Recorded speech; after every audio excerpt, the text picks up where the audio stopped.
ఎస్తేరు గ్రంథంలో ఉంది. ఎక్కడ ఉంది పిల్లలు? ఎక్కడ? ఎస్తేరు గ్రంథంలో ఉందన్నమాట. మొదటి అధ్యాయంలోనే ప్రారంభంలోనే ఉంటుంది అనమాట. 1, 2, 3 వచనాల్లోనే ఉంటుంది. ఇది మీరు గుర్తుపెట్టుకోండి. అంటే ఇక్కడ మనం జ్ఞాపకం చేసుకుంటే మన భారతదేశము దగ్గర ఎంతమంది జనాభా ఉన్నారో తెలుసా మీకు? ఎంతమంది ఉన్నారో తెలుసా? 140 కోట్ల మంది ఉన్నారు. ఎంతమంది ఉన్నారు? 140 కోట్ల మనుషులు అంటే ఎక్కువ మంది జనాభా మన భారతదేశంలో ఉన్నారు. 140 కోట్ల కంటే ఎంతమంది ఉన్నారు చెప్పండి? 140 జరుగుతుంది మాట మీరు నాకు చూస్తూ ఉన్నారు. లేకపోతే నాకు బాధ వేస్తారు. నేను వెళ్ళిపోతాను మా ఊరికి. ఏమి 140 కోట్ల మంది ఉన్నారు. పిల్లలు ఎంతమంది ఉన్నారు చెప్పండి? 140 కోట్ల కంటే ఎక్కువ ఉన్నారన్నమాట మన దేశంలో. కానీ అందరూ మంచిగా జీవిస్తున్నారా? కొంతమంది అన్యాయం చేస్తున్నారు, మోసం చేస్తున్నారు, దొంగతనం చేస్తున్నారు కదా. మరి చాలా పాపాలు చేస్తూ ఉన్నారు. దేవునికి ఇష్టం లేని పనులు చేస్తూ ఉన్నారు. అర్థమైందా? బైబిల్ ఏం చెబుతుందంటే ఏ భేదం లేదు, అందరూ పాపం చేసి దేవుడు అనుగ్రహించే మహిమను పొందలేకపోతున్నారు. చెప్పండి, ఏ భేదమును లేదు. అందరూ చెప్పాలి, ఏ భేదమును లేదు. అందరూ చెప్పాలి, ఏ భేదమును లేదు. అందరూ పాపము చేసి దేవుడు అనుగ్రహించు మహిమను పొందలేకపోతున్నారు. మా ఇక్కడ నీళ్ళు అమ్మాయి పారబోసింది, బాటిల్ కట్టి కొద్దిగా బట్ట తీసుకోండి. ఏ భేదమును లేదు, అందరూ పాపము చేసి దేవుడు అనుగ్రహించు మహిమను పొందలేకపోతున్నారు. రోమా 3:23. రోమా 3:23. అయితే ఈ పాడైనటువంటి దేశాన్ని బాగు చేయటానికి, ఈ పాపంతో ఉన్న దేశాన్ని బాగు చేయటానికి దేవుడు ఏం చేశాడంటే ఒక వ్యక్తిని ఎన్నుకున్నాడు. ఆ వ్యక్తి పేరు అబ్రహాము. ఏ పేరు చెప్పండి? అబ్రహామును దేవుడు ఎన్నుకున్నాడు. ఎవరు ఎన్నుకున్నాడు? దేవుడు ఎవరు ఎన్నుకున్నాడు? ఎవరు ఎన్నుకున్నాడు? దేవుడు ఎందుకు ఎన్నుకున్నాడు? పాపంతో ఉన్న దేశాన్ని బాగు చేయటానికి కదా. ఎన్నుకొని దేవుడు ఏం చేశాడంటే అబ్రహామును ఆశీర్వదించాడు. అబ్రహాముతో దేవుడు ఏం చెప్పాడంటే, అబ్రహామా, నిన్ను బట్టి భూమి యొక్క సమస్త వంశాలని, జనములన్నింటినీ నేను ఆశీర్వదిస్తాను అని చెప్పాడు. భూమి యొక్క సమస్త వంశాలు నీ వల్ల నేను ఆశీర్వదిస్తానన్నాడు. అంటే భూమి యొక్క సమస్త దేశాలను ఆశీర్వదిస్తానన్నాడు. అంటే భూమి మీద ఉన్న దేశాల్లో మన దేశం ఉందా లేదా? మన భారతదేశం ఉందా పిల్లలు? ఉందా? మన భారతదేశం ఉంది కదా. అయితే మన భారతదేశం ఉంది. మన భారతదేశం పిల్లలను కూడా మరి దేవుడు ప్రేమిస్తున్నాడు, మన దేశాన్ని కూడా ప్రేమిస్తున్నాడు. భారతదేశంలో ఏముంటాయి చెప్పండి? రాష్ట్రాలు ఉంటాయి, రాష్ట్రాల్లో జిల్లాలు ఉంటాయి, జిల్లాల్లో మండలాలు ఉంటాయి, మండలాల్లో గ్రామాలు ఉంటాయి కదా. మరి దేవుడు దేశాన్ని అన్నింటినీ ప్రేమిస్తున్నాడు. అబ్రహాం ఏం చెప్పాడంటే, అబ్రహాము, నిన్ను బట్టి నేను భూమి యొక్క సమస్త వంశాలు కూడా దీవిస్తానన్నాడు కదా. మన భారతదేశము మన మాతృభూమి కదా. మన భారతదేశము మన మాతృభూమి కదా. మనం ఉండేటటువంటి దేశం మన దేశం. అబ్రహాం అన్నాడు, నీ దేశము నిన్ను బట్టి భూమి మీద ఎన్ని దేశాలు ఉన్నాయో అన్ని దేశాలు కూడా నేను ఆశీర్వదిస్తానన్నాడు. అంటే మన భారతదేశాన్ని కూడా ఆశీర్వదిస్తాను. మరి అబ్రహాం బట్టి దేవుడు ఏం చేశాడంటే, చూడండి పిల్లలు, అబ్రహాం ఉన్నాడు కదా. అబ్రహాం దేవుడు దీవించి అబ్రహాం యొక్క వంశంలో నుండి యేసు ప్రభు ఈ లోకంలోకి మన కోసం పుట్టాడు. అబ్రహాం వంశంలో ఎవరు పుట్టారు? యేసు ప్రభు పుట్టాడు.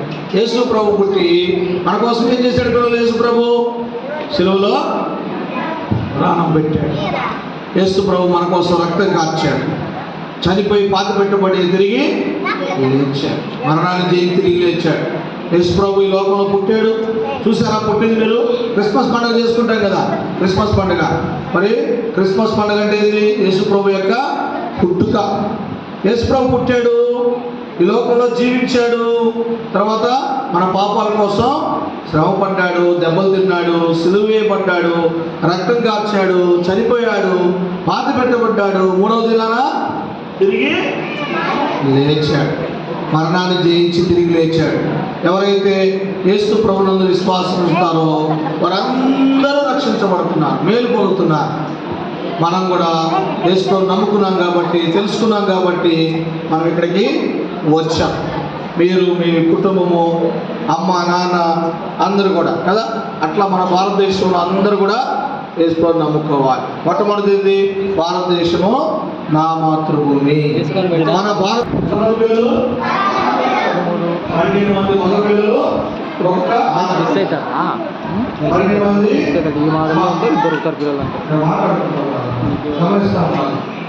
ఆ ఊరిలో కూర్చునేది గమనించుకుంటా చూసుకుంటా ఉంటారు. పిల్లలు మాట్లాడుతున్నారు, ఇక్కడ వచ్చేసి దగ్గర నుండి ఓకేనా, లేదా ఇక్కడ ముందుకు వచ్చి ఇక్కడ కూర్చో, నాకు కనబడతా ఉంటాను.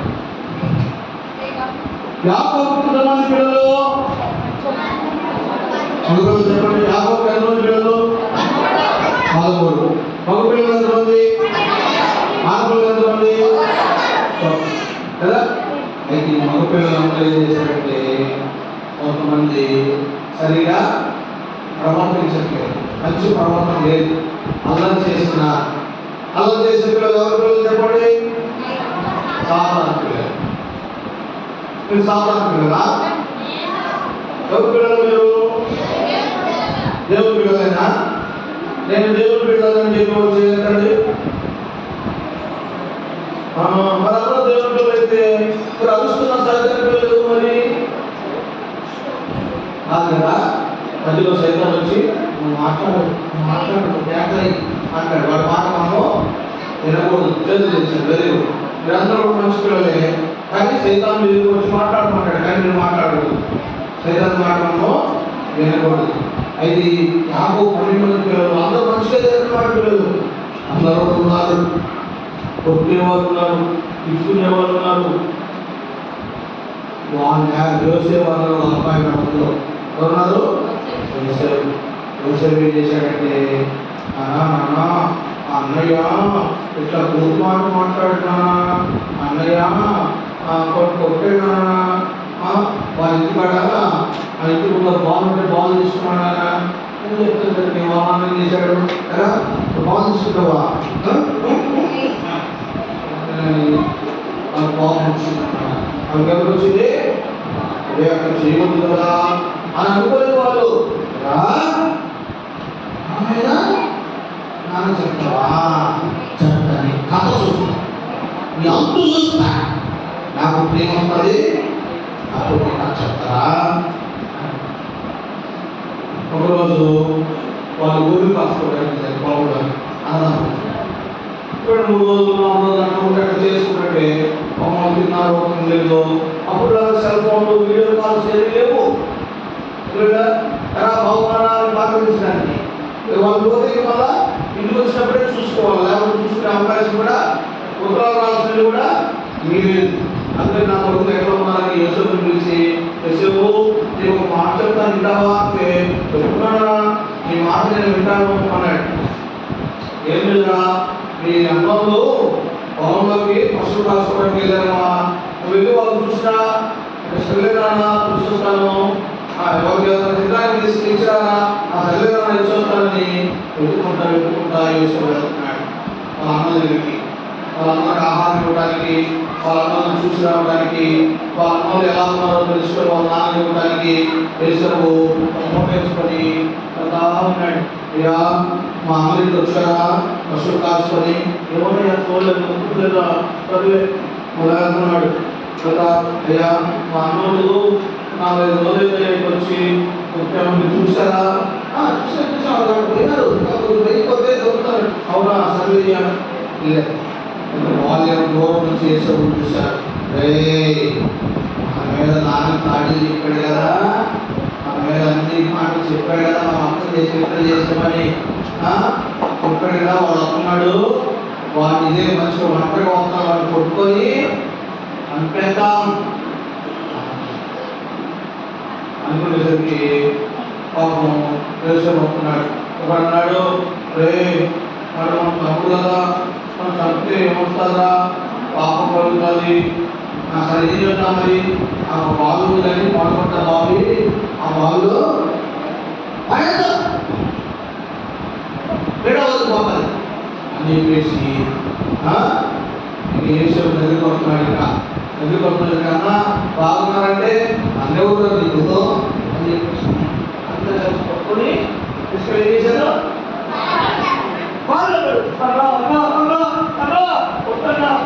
భోజనం తెచ్చారా, భోజనం వద్దు కూడా మాట్లాడుతూ ఉన్నాడు, తెలుస్తూ ఉన్నాడు, తెలుసు ముద్దులో పడితే ఏమో చెప్పండి, ఎన్నెన్నో ఉంటాయి కదా, మండగలు ఉంటాయి, పేర్లు ఉండొచ్చు, మాట్లాడుతూ ఉన్నాడు. నేను ఏం చేశాను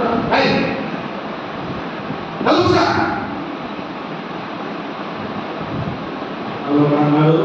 అరే మన తమ్ముడిని మొత్తం పడితే ఏమవుతుందా, ఒక బాధపడుతుంటారు, వాడు బయట తీసి అమ్మేద్దాం, ఒకరిని అమ్మేస్తే మనకు డబ్బులు వస్తాయి, వాడి పేడ కూడా వెళ్ళిపోతుంది. అవునా సరే, ఇస్మాయిల్ ఎవరైనా చూస్తున్నారు, వ్యాపారం చేసుకుంటూ చూస్తుంటే ఆ యోసేపు తీసుకొని వాళ్ళకి ఇచ్చి డబ్బులు తీసుకున్నారు.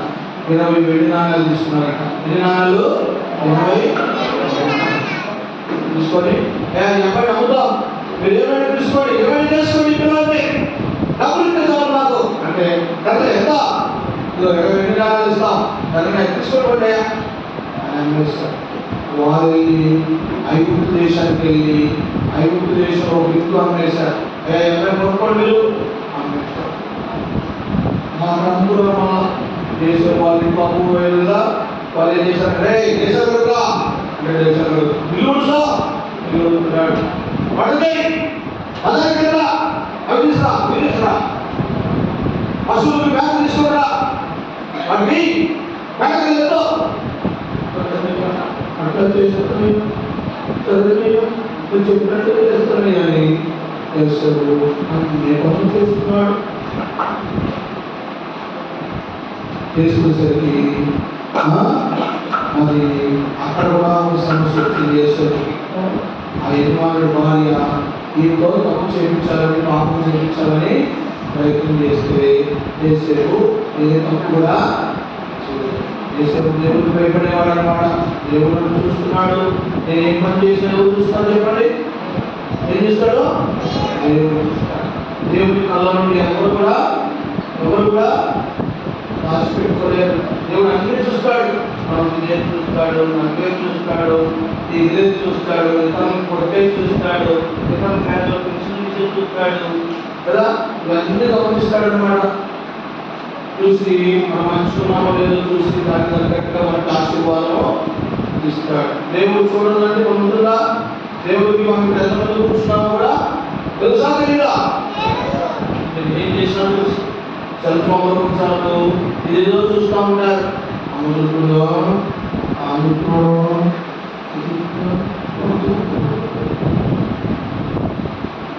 ఎవరు చూస్తున్నారు ఇవన్నీ, అమ్మ చూడకపోవచ్చు, నాన్న చూడకపోవచ్చు, అన్నదమ్ములు చూడకపోవచ్చు, అక్కడ ఇల్లు చూడకపోవచ్చు, పెద్దవాళ్ళు చూడకపోవచ్చు, ఎవరు చూస్తున్నారు పిల్లలు, చూస్తాడు. దేవుడు చూస్తాడు, శిక్షిస్తాడు, దేవుడు బాధపడతాడు, మనకు వచ్చే ఆశీర్వాదం మనకి రాదు. పాపం వల్ల ఏం చేస్తాం, దేవుని ఆశీర్వాదాన్ని మనము పోగొట్టుకుంటాం కదా. మరి యోసేపుని పాపం చేయడం చేసినప్పుడు లేదమ్మా నేను దేవుడికి భయపడేవాడిని, నేను దండ పెడతాను, నేను పాపం చేయడం అనేది మారిపోయాడు.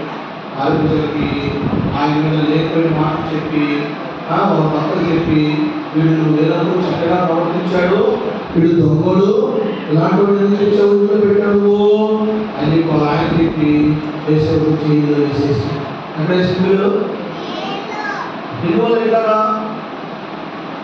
వాక్యాలందరూ ఎవరంట రాష్ట్రంలో ఏం చేయాలి? మనం సహోదరులు ఏం చేయాలి? ప్రేమించాలా ద్వేషించాలా?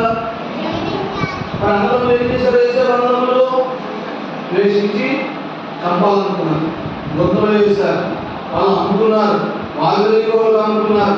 ఆమె తీసుకెళ్ళి ఏం చేసింది? తప్పు జ్ఞానం మోపి తప్పు మోపి ఏం చేసింది? జైల్లో ఉన్నాడు ఆయన. అయితే యేసుకు దేవుడు వరం ఇచ్చాడంట, కలవభావం చెప్పే రాజధాని పనిచేసేదానికి కల వస్తే ఆ కలభావం చెప్పాడంట. తర్వాత రాజధానికి కల వచ్చింది, ఫరో, ఐగుప్తు రాజు పేరు ఫరో. ఆ ఫరో కల వచ్చిందంట. కల వస్తే ఆ కలభావం చెప్పడానికి యేసుని పిలిపించారు. యేసుని పిలిపించేసరికి యేసు ఏం చేశాడు? ఆ కలభావాన్ని, రాజధానికి వచ్చిన కలభావాన్ని చెప్పాడు. అయ్యా రాత్రి నేను కలగన్నాను, దాని భావం ఏంటంటే చెప్పాడు. ఏం చెప్పాడంటే, యా 7 సంవత్సరాల పంట బాగా పడుతుంది, ఆ తర్వాత అసలు పండదు, పండేటప్పుడు కొద్ది ధాన్యం పక్కన పెట్టుకొని తర్వాత పండుగ కాలంలో తింటే ప్రజలందరూ కూడా బాగా ఉంటుంది, క్షేమంగాని చెప్పాడు. ఆ ప్రకారంగా మరి ఒక నాయకుడిని పెట్టాయా అట్లా చేయడానికంటే ఆ రాజు అన్నాడు, యేసేపు నువ్వే నాయకుడిగా ఉండు, నువ్వే లీడర్గా ఉండు,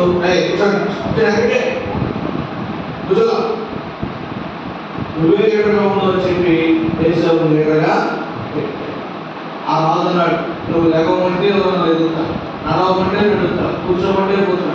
అట్లా యోసేపు ఏం చేశాడంటే ఐగుప్తు దేశం మొత్తానికి పెద్ద అయిపోయాడు. ఆ 7 సంవత్సరాలు బాగా పంట పండింది. పంట పడినప్పుడు మరి ఆ పంటను 5 భాగాలు చేసి ఒక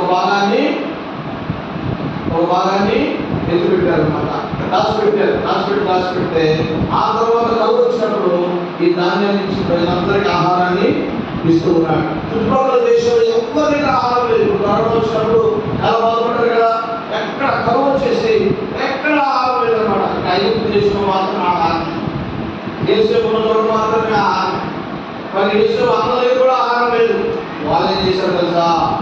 ఆహారం దొరుకుతుందని ఐగుప్తు దేశానికి వచ్చారు కొనుక్కోవడానికి. యేసేపు బాబు చూసి మా అన్నలను గుర్తుపట్టారు. కానీ అన్నలు మాత్రం యేసేపుని గుర్తుపట్టారు. చిన్నప్పుడు అమ్మేసుకున్నారు కదా, పెద్ద అయినాడు, పొజిషన్ మారింది, కనుక్కోలేకపోయినారు యేసేపు. కానీ ఈయన కనుక్కున్నాడు, మా అన్నలను కనుక్కున్నాడు. కనుక్కొని ఇప్పుడు ఒకవేళ యోసేపు వాళ్ళ మీద బలపరుచుకోవాలంటే ఏం చేసి చెప్పండి? వాళ్ళందరూ పట్టుకుని జైల్లో వేయకూడదా? కానీ యేసేపు వాళ్ళ వేయలేదు. ఇప్పుడు ఏం చేశాడు తెలుసా? వాళ్ళందరికీ ఆహారం ఇచ్చాడు, ధాన్యం ఇచ్చాడు.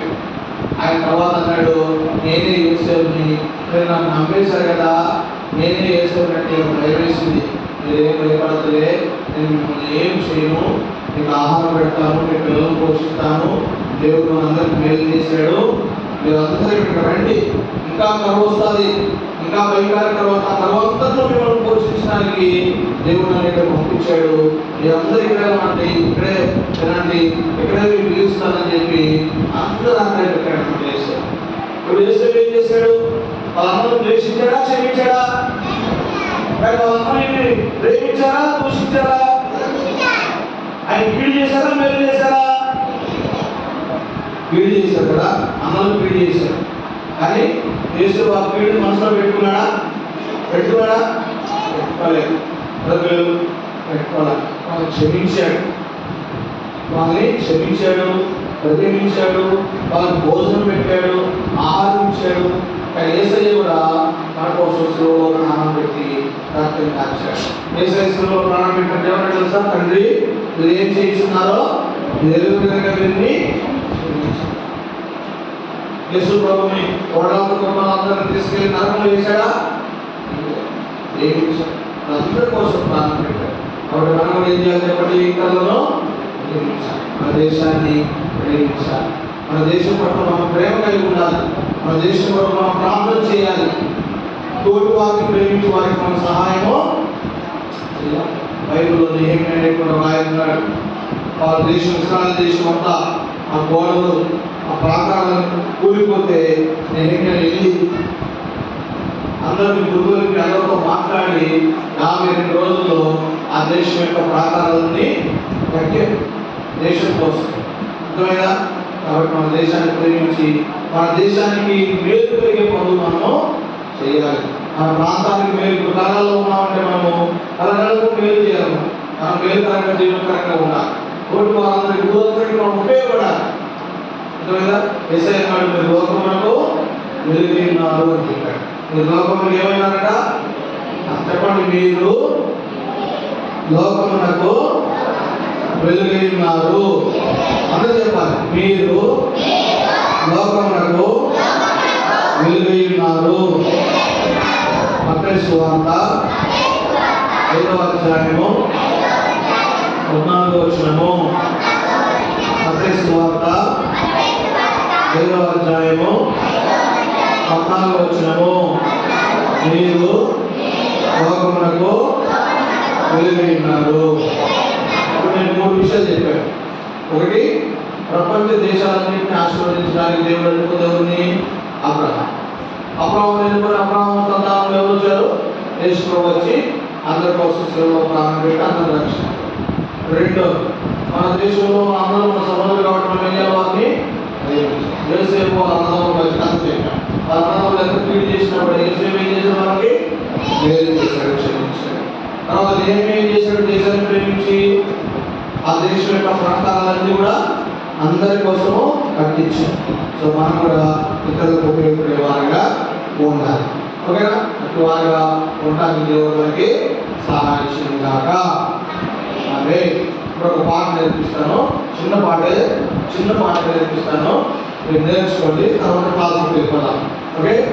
దేవుని కళ్ళ నుండి కలగలవా, దేవుని కళ్ళ నుండి కలవా, పరుగెత్తిన దాంతోనినా, పరుగెత్తిన దాంతోనినా, దేవుని కళ్ళ నుండి కలగలేవు, దేవుని కళ్ళ నుండి. మనం ఎక్కడికన్నా ఏం చేసినా ఎవరు చూస్తారు? పిల్లలు ఎవరు చూడలేదే అనుకోకూడదు. దేవుడు చూస్తూనే ఉంటాడు. యెహోవా కళ్ళు భూలోకం అంతా సంచరిస్తాయి అంట. మంచి వారిని చూస్తాయి, చెడ్డవారిని నోట్లో వేసేసుకున్న వాళ్ళు చూస్తాయి, నోటి మీద వేసేసుకున్న వాళ్ళు చూస్తాయి, ఆవులిచ్చే వాళ్ళు చూస్తాయి, మేనవారి వాళ్ళు కూడా అన్నం చూస్తాయి, అలా తీసే వాళ్ళు చూస్తాయి. కాబట్టి మనం దేవుని భయభక్తులు కలిగి ఉండాలి. ఏమన్నాడు? దేవుని కళ్ళ నుండి కలగలవా, దేవుని కళ్ళ నుండి కలగలవా, పరుగెత్తిన దాంతోనినా, పరుగెత్తిన దాంతోనినా, దేవుని కళ్ళ నుండి కలగలేవు, దేవుని కళ్ళ నుండి. వచ్చింది కదా? 1 2 3 అని చెప్పినప్పుడు అందరూ లేవాలి కదా? 1 2 3. చిన్న లేదు, అంత ముసలి దాన్ని ముసలోళ్ళు 60 సంవత్సరాలు 70 సంవత్సరాలు. అవి రెడీ? 1 2 అవి రెడీ? మర్చిపోతున్నారు మీరు. అవి రెడీ? ఓకేనా? ఈసారి ఏం చెప్తామంటే, I love my country. ఓకేనా? మన దేశాన్ని ప్రేమిద్దామా వద్దా? ఓకే. And 1 2 3 start. దేవుని కళ్ళ నుండి కలగలవా, దేవుని కళ్ళ నుండి కలగలవా, పరుగెత్తిన దాంతోనినా, పరుగెత్తిన దాంతోనినా, దేవుని కళ్ళ నుండి కలగలేవు, దేవుని కళ్ళ నుండి కలగలేవు. కూర్చోవాలన్నమాట. ఓకేనా? మీరందరూ నేనైతే కొద్దిగా లావుతున్నాను, కూర్చోండి. ఏమైంది? తగ్గండి కదా? మీరు కొడుకుంటున్నారు కాబట్టి బాగా మీద కూర్చోవాలి. ఇప్పుడు నేను బాగా పడతాను, రియాక్షన్ చేయాలి. 1 2 3 స్టార్ట్. దేవుని కళ్ళ నుండి కూర్చోవాలి. దేవుని కళ్ళ నుండి. వెనకాల ముసలి నిలబడలేకపోతున్నారు, వంగలేకపోతున్నారు, వంగలేని నడుము లేని ముసలి. ఇప్పుడు ఎంతమంది ముసలి ఉన్నారు, ఎంతమంది కుర్రోళ్ళు ఉన్నారు చూద్దాం. 1 2 3 స్టార్ట్.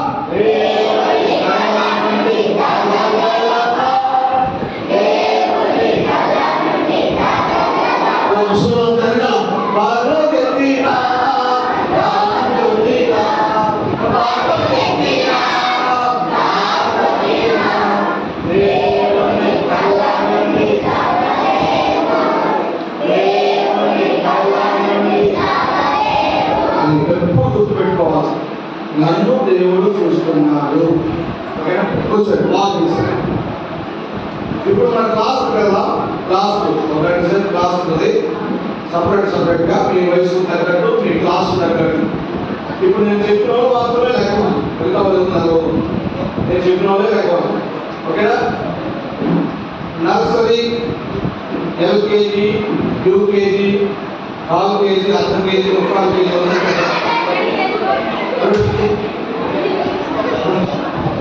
కేజీలు, 3 కేజీలు. నర్సరీ వాళ్ళు ఉన్నారు. Nursery, LKG, UKG, first class. ఒకటో తరగతి వరకు నా వాళ్ళందరూ లేవండి. అక్షయ మీకు పుస్తకాలు ఇస్తాము, క్లాస్ ఉంటాయి, మీ క్లాస్ ఉంటుంది. ఆ అంటే చూస్తే ఏ క్లాస్ ఒకటో క్లాస్ లేవు, ఒకటో క్లాస్ లేవండి. ఒకటో క్లాస్ ఒకటి ఎల్కేజీ, యూకేజీ, ఒకటో క్లాస్.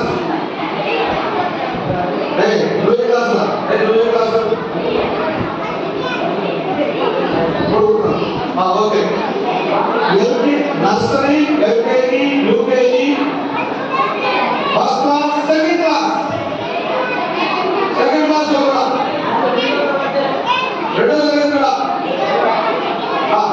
దోసగా దోసగా వెళ్ళిపోయి బయటికి దోసగా కూర్చొని వెళ్ళిపోయి తీసుకెళ్ళాం. రెండో క్లాస్ దాకా పిల్లలు ఆంటీ వెళ్ళిపోండి. మీరు వెళ్ళి అక్కడ ఒకసారి కూర్చోండి. మీ పుస్తకాలు తాపలేదు వెళ్ళిపోండి. ఆంటీతో కూడా వెళ్ళిపోండి. మీ అన్ని పెట్టే పేడ చదువుకోవాలండి. మీరు పెట్టే పేడ పుస్తకం. ఓకే. ఇప్పుడు 3వ క్లాస్, 4వ క్లాస్, 3, 4, 5, 3, 4, 5, 3, 4, 5 కదా. 3, 4, 5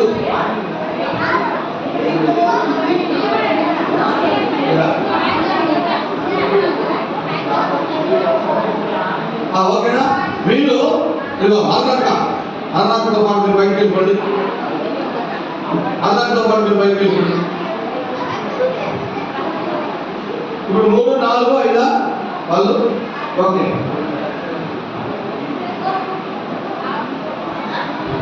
6, 7, 8 ఇక్కడ రాండి.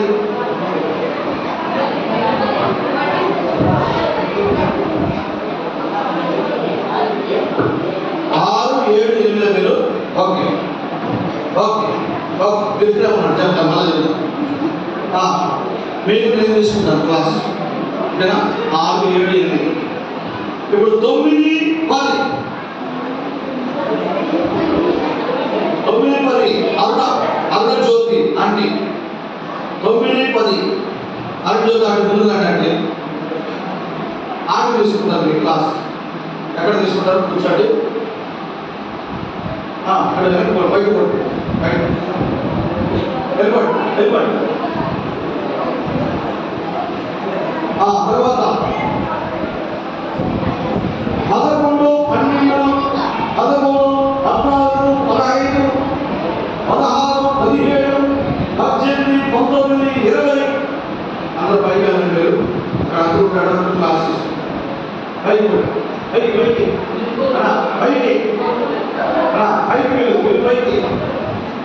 పైకి వెళ్ళాలి. 11, 12, 13. ఇప్పుడు మీరు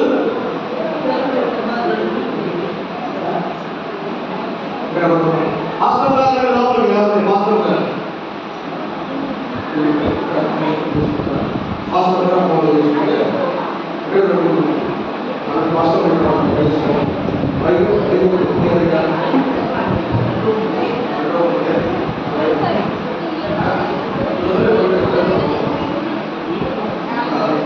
తీసుకుంటే సార్ అమ్మా అది కూడా పైకి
ప్లేస్ కూర్చోండి.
Duma, కదా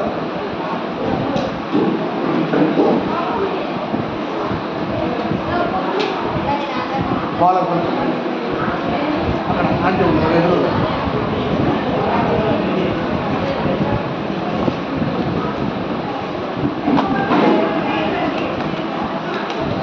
అమ్మా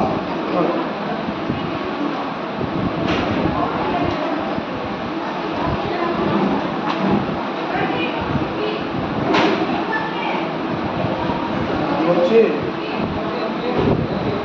అమ్మాయి డ్రెస్సెస్ ఉంటాయి అమ్మ డ్రెస్ అలా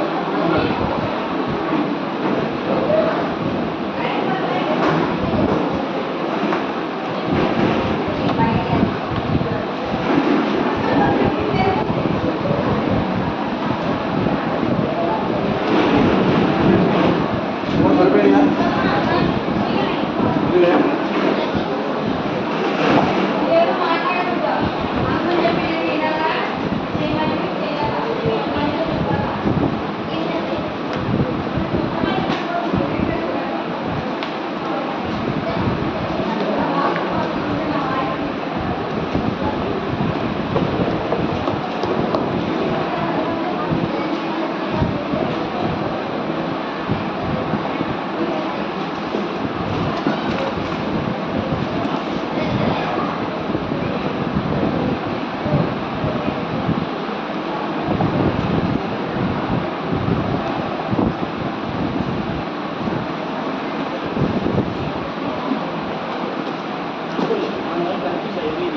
నాలుగు అది ఆంటీ వాళ్ళు ఎదురుగా ఎదురు ఆంటీ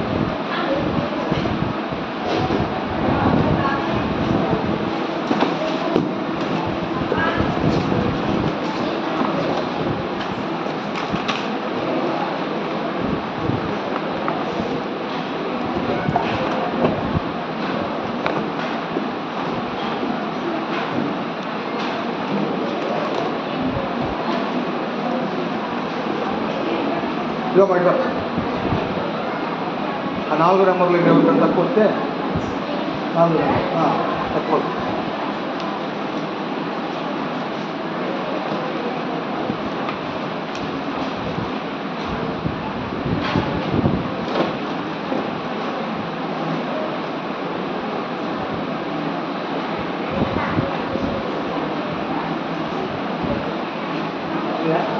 మిగిలిందా ఈ పైన సార్ ఉంటాడు కదా ఒక్క నిమిషం ఫోకస్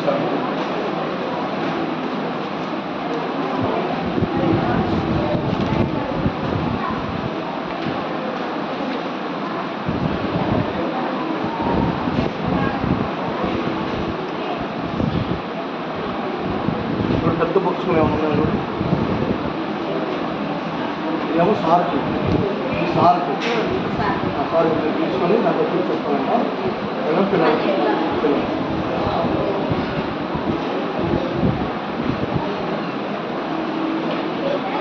సరిపోయిందా తీసుకొని ఓకే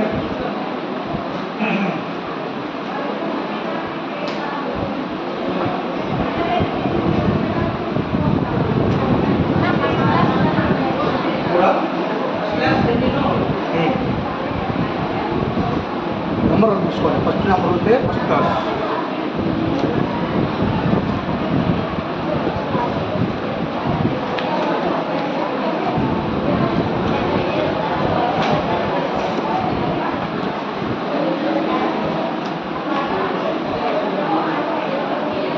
కదా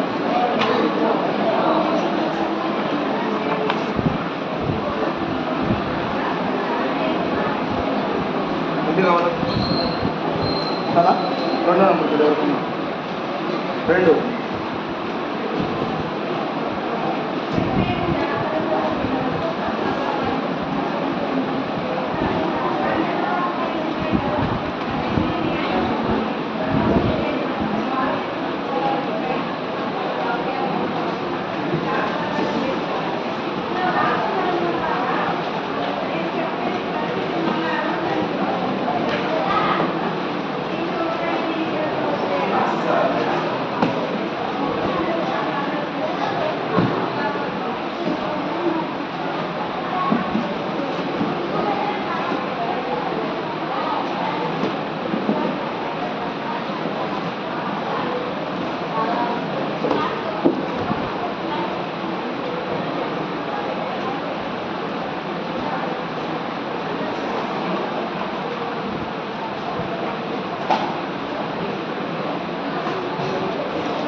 సెకండ్ క్లాస్ వరకు సగము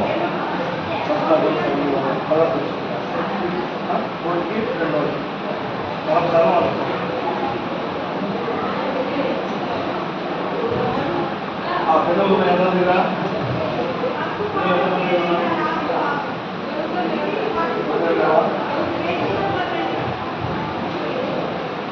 పైన పెద్ద పిల్లలు ఫస్ట్ నుంచి